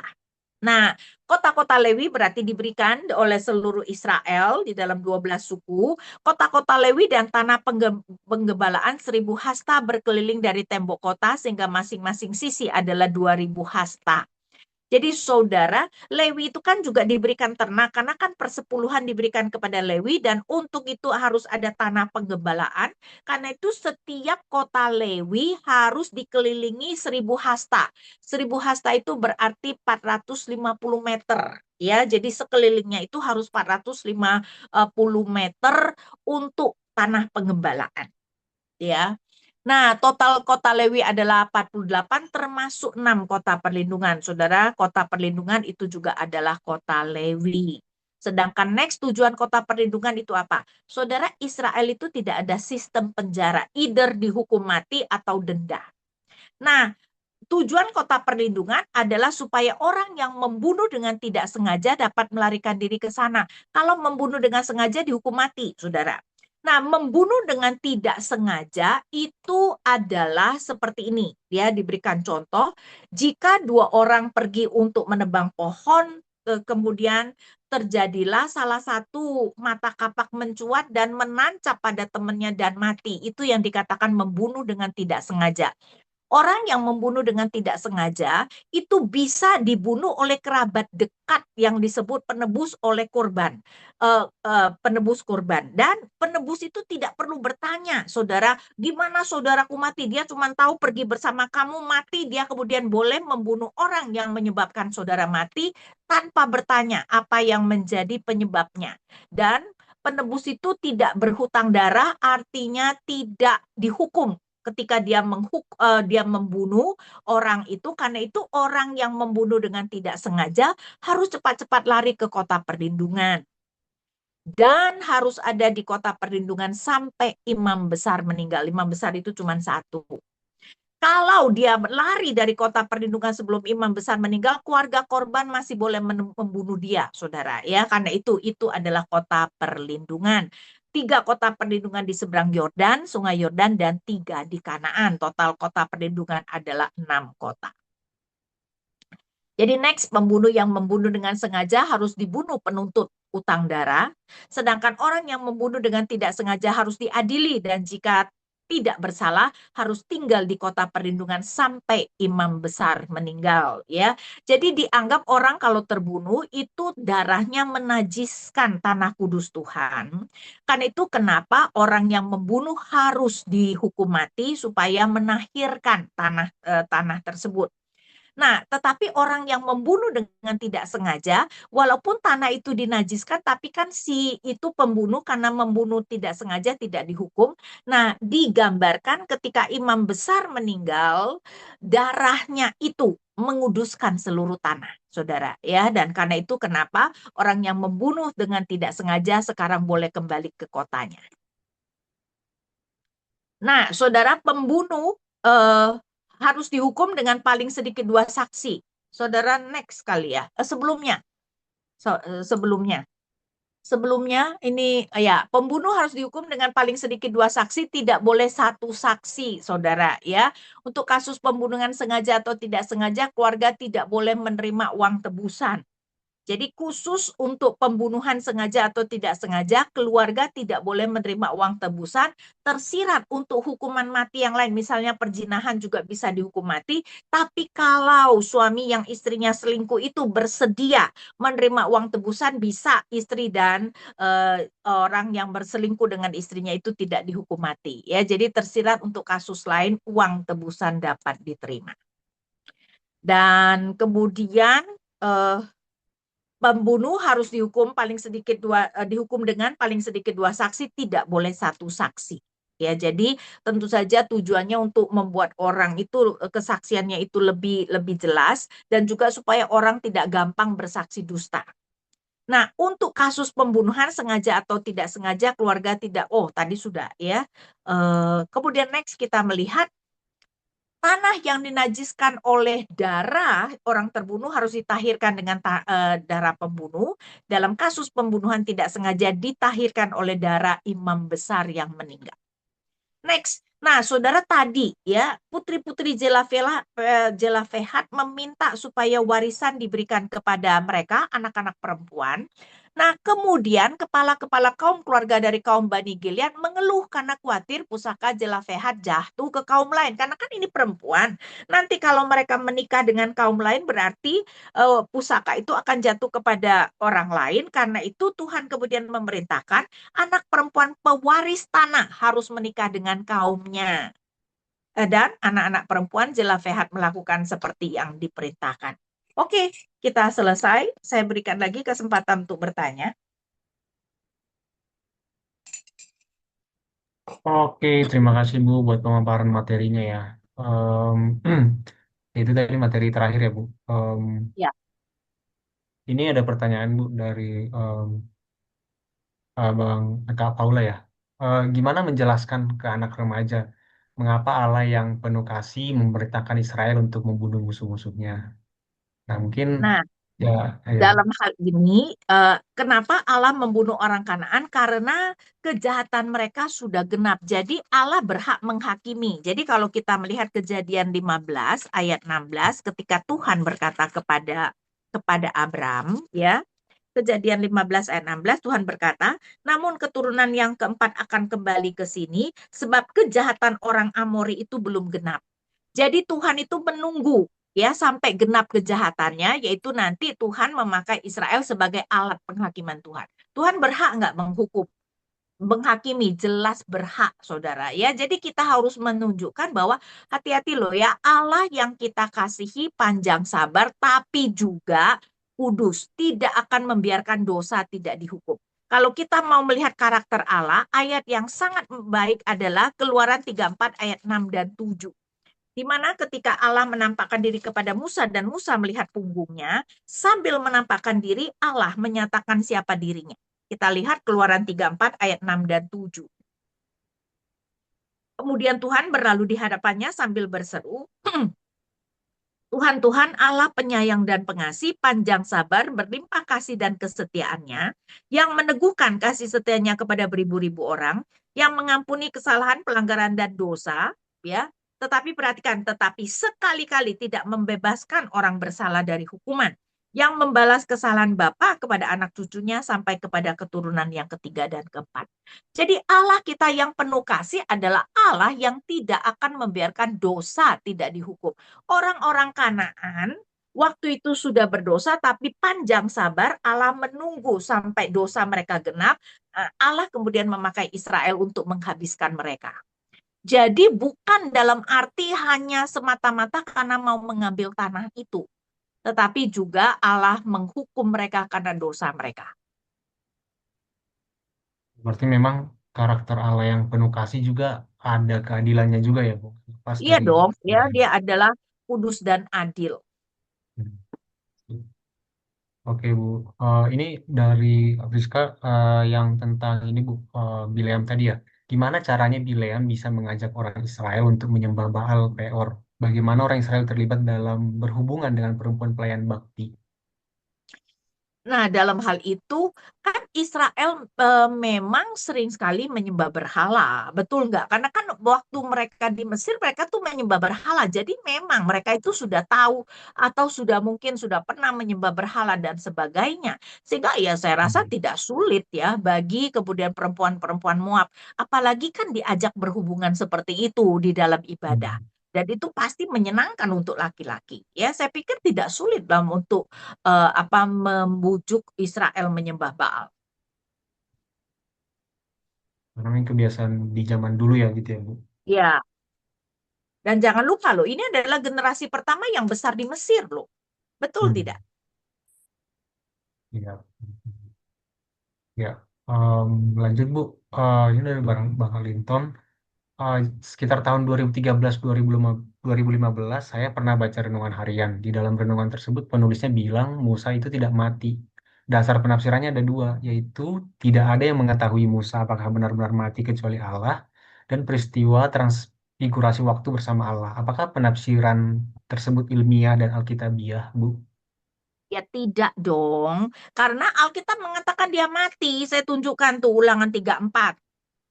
Ayat Hmm. 5, lalu Musa hamba Tuhan itu meninggal di sana, di tanah Moab sesuai dengan firman Tuhan. Dia, kelihatannya Tuhan menguburkannya di suatu lembah di tanah Moab. Kok bisa Musa tidak mati? Orang jelas catatan Alkitab mengatakan dia mati. Kan yang muncul itu ya harusnya adalah, kita tidak tahu tuh Musa digambarkan punya mungkin penampakan kali ya, yang muncul di apa transfigurasi. Seperti roh Samuel muncul, bukan berarti Samuel tidak mati kan. Ya, karena memang di Alkitab tadi jelas dikatakan Musa mati ya Bu gitu ya. Iya, meninggal di sana di tanah Moab. Em, Ya, lanjut Bu. Di dalam bilangan 26, Lewi tidak dihitung sebagai prajurit dan keturunan Yusuf dibagi menjadi dua bagian keturunan Lewi, yaitu Manasye dan Efraim. Ya, dalam Hmm. catatan Perjanjian Lama, Efraim seringkali mendapat keistimewaan daripada Manasye. Sementara di dalam Wahyu 7 tentang orang-orang Israel yang dimeteraikan, Lewi dicatat dan Efraim tidak dicatat secara khusus. Serta dan tidak dicatat. Mengapa seperti itu ya, Bu? Nah, kalau itu kagak tahu. Sebenarnya Manasye memang tidak perlu dicatat karena Yusuf sudah dicatat. Ya, jadi dengan dicatat Yusuf harusnya Efraim dan Manasye Hmm. tidak dicatat. Nah, Manasye dicatat yang hilang dan, nah kita nggak tahu deh. Saya terus terang nggak ngerti tuh kenapa jadi dan hilang malahan Manasye yang dicatat. Harusnya dengan adanya Yusuf, Efraim dan Manasye memang tidak perlu dicatat. Efraim memang Ya, kalau kita ingat Yakub ketika memberkati kedua anak itu sengaja dia menyilangkan. Jadi sebenarnya Manase yang anak sulung Yusuf, tetapi akhirnya Efraim yang lebih diberkati, lebih menunjukkan Efraim yang lebih berjaya. Dan nanti memang Efraim itu menjadi suku yang paling penting di dalam kerajaan utara. Karena itu, saudara, setelah kerajaan terpecah, kalau disebut Yehuda berarti suku-suku selatan, disebut Efraim, terutama dalam kitab Nabi-Nabi, berarti suku-suku utara. Jadi Efraim mewakili suku-suku utara. Karena tadi itu ya Bu, sebenarnya Efraim sama Manasye ini dari keturunan Yusuf ya, Iya, bersaudara gitu ya. iya. Jadi dengan adanya Yusuf sudah tidak perlu dicatat Efraim dan Manasye. Oke. Bu, ini ada lagi pertanyaan. Mengapa jika si penebus bisa balas dendam tanpa bertanya, tetapi tetap diatur tentang perlunya ada dua saksi? Karena maksudnya kalau dia tidak dibunuh oleh penebus, dia harus diadili kan. Nah, ketika diadili harus ada dua saksi. Jadi kalau dia tidak lari ke kota perlindungan, penebus membunuh dia ya bakal tidak usah diadili, dia udah mati. Tapi kalau dia lari ke kota perlindungan, tetap harus diadili. Dan kalau ternyata pembunuhan sengaja, dia tetap dihukum mati. Tetapi kalau tidak sengaja, baru kemudian dia tidak dihukum mati, dia harus tinggal di kota perlindungan. Karena itu kenapa perlu diadili. Ya, maksudnya kalau dia tidak dibunuh, makanya disuruh cepat-cepat lari ke kota perlindungan. Hmm,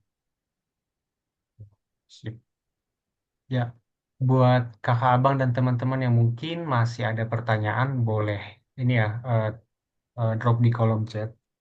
Em, dan kalau dari saya mungkin ini ya Bu ngelihatnya ya. Ini kan Tuhan cukup detail ya di kitab bilangan ini ya dengan peraturan-peraturan gitu ya dengan hukum-hukumnya kepada bangsa Israel gitu. Hmm. Nah, kira-kira sebagai umat Tuhan di masa kini, gimana kita bisa tetap hidup kudus gitu ya Bu? Karena kan kalau di zaman dulu kan kayak yang saya bilang tadi cukup detail gitu ya. Eh, Hmm, hmm. sementara kalau di sini kita di zaman Perjanjian Baru nggak sedetail bangsa Israel gitu. Ya. Nah, sebenarnya hukum utama Tuhan itu 10 hukum. Tetapi memang hukum pertama sampai keempat kemudian didetilkan di dalam hukum ibadah, hukum 5 sampai 10 didetilkan di dalam hukum negara. Tapi intinya sebenarnya 10 hukum. Kan itu kenapa sebenarnya 10 hukum itu yang menjadi hukum utamanya, ya, yang kemudian Tuhan Yesus simpulkan sebagai mengasihi Allah dan sesama. Jadi yang lain tuh lebih ke arah secara praktisnya, ngerti nggak? Secara Hmm. praktis bagaimana menjalankan 10 hukum. Kan itu prinsipnya sebenarnya adalah 10 hukum. Mengasihi Allah sama mengasihi sama manusia gitu ya Ya, Bu. jadi mengasihi Allah itu kemudian dijabarkan di dalam hukum ibadah, sedangkan mengasihi sesama dijabarkan di dalam hukum negara. Nah, hukum Hmm. ibadah sudah tidak berlaku lagi bagi kita karena sudah digenapi Kristus, sedangkan hukum negara tentu saja tidak bisa berlaku untuk kita ya. Hukum negara hanya bisa berlaku untuk Israel PL. Tetapi prinsipnya itu berlaku. Jadi hukum 10 hukum. Karena itu sebenarnya yang perlu kita fokuskan itu adalah 10 hukum. Berarti termasuk yang kayak peraturan yang sampai 600 hukum itu sebenarnya penjabaran dari 10 hukum tadi gitu ya Bu.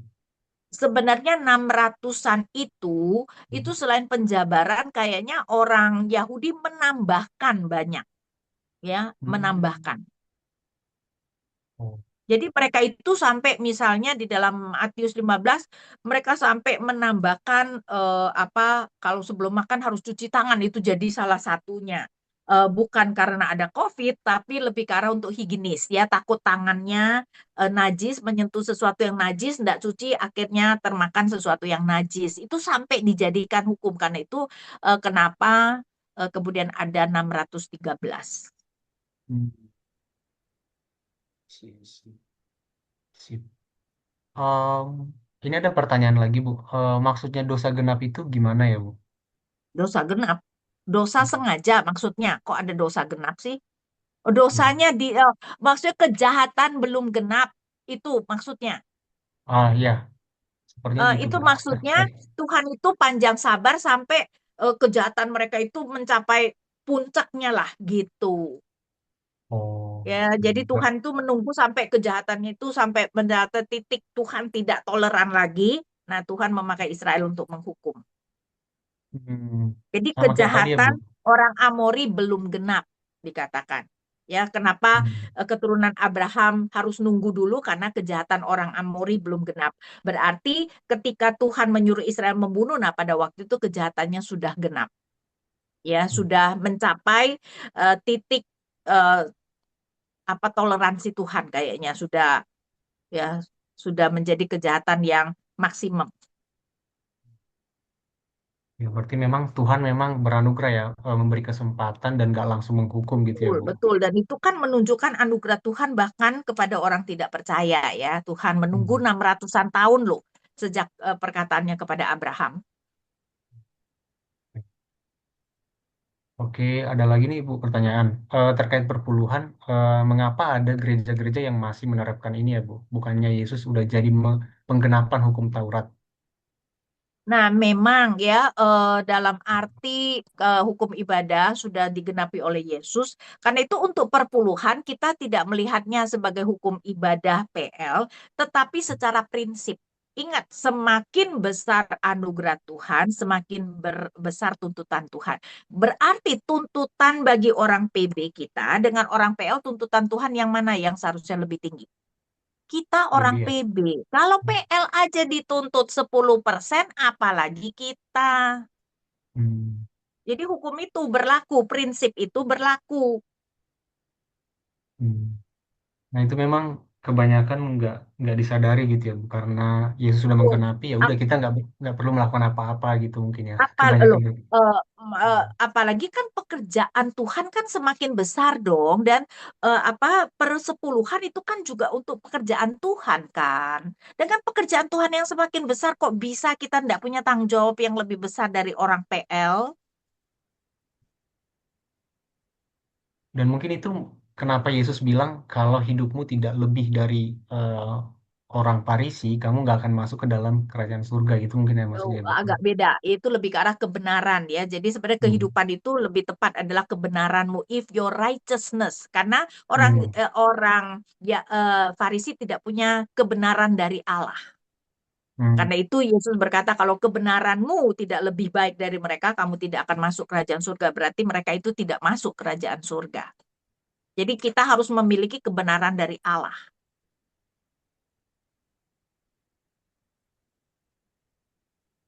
Oke. Ini lanjutan lagi Bu.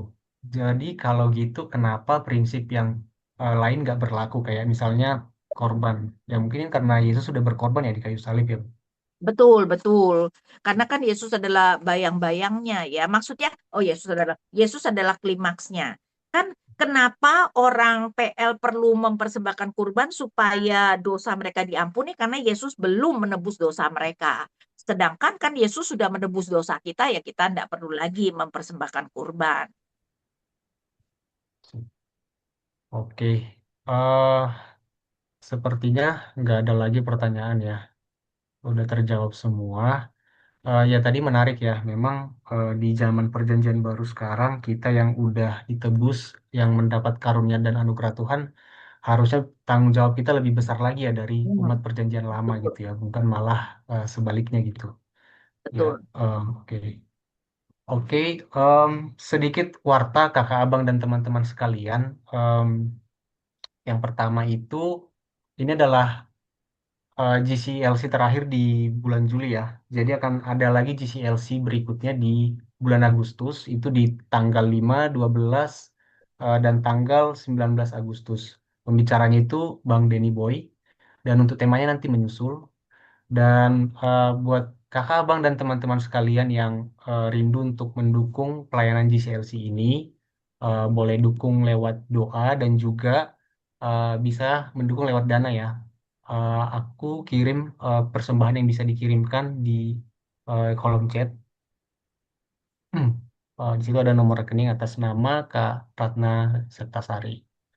Ya, dari Bu Ina, kira-kira boleh mungkin Bu kasih closing statement dan menutup GCLC kita malam hari ini.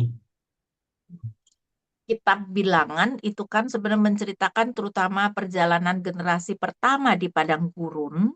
Dan sayangnya generasi yang paling banyak melihat mujizat Tuhan itu harus mati dihukum di padang gurun. Dan itu menunjukkan saudara betapa kita harus hati-hati. Dan mereka adalah umat yang sudah disunatkan itu saya pikir yang harus kita perhatikan adalah bahwa walaupun kita sudah dibaptis, sudah disebut sebagai orang Kristen itu bukan berarti kita pasti selamat. Karena pada akhirnya relasi kita dengan Kristus, iman yang sejati itu yang menyelamatkan kita. Dan kitab Bilangan memberikan peringatan yang serius ya bahwa kita itu harus benar-benar percaya dengan hidup kita. Tentara generasi pertama tidak benar-benar percaya kepada Tuhan karena itu tidak mau bertempur dengan orang Kanaan. Ya, karena itu saya pikir ini adalah peristiwa di padang gurun yang harus benar-benar kita perhatikan. Jadi iman kita itu harus kita buktikan dengan perbuatan kita, dengan kehidupan kita. Dan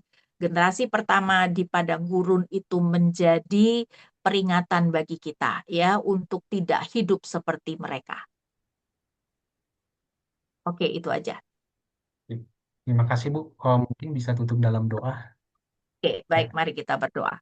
Bapa kami yang di surga, kami bersyukur Bapa jika kami boleh menyelesaikan kitab Bilangan, walaupun memang kami mungkin hanya bisa membahas sebagian dari kisah saja. Berdoa Engkau yang kemudian memberikan kami hikmat, berikan kami komitmen untuk mau membaca firman-Mu dengan lebih teliti, dengan menghayati apa yang Engkau ajarkan melalui peristiwa-peristiwa yang terjadi. Tuhan kiranya yang memberkati supaya kami boleh semakin mengerti firman-Mu dan semakin Tuhan pakai untuk menjadi berkat bagi banyak orang. Kami berdoa, bersyukur hanya di dalam nama Tuhan kami Yesus Kristus. Amin.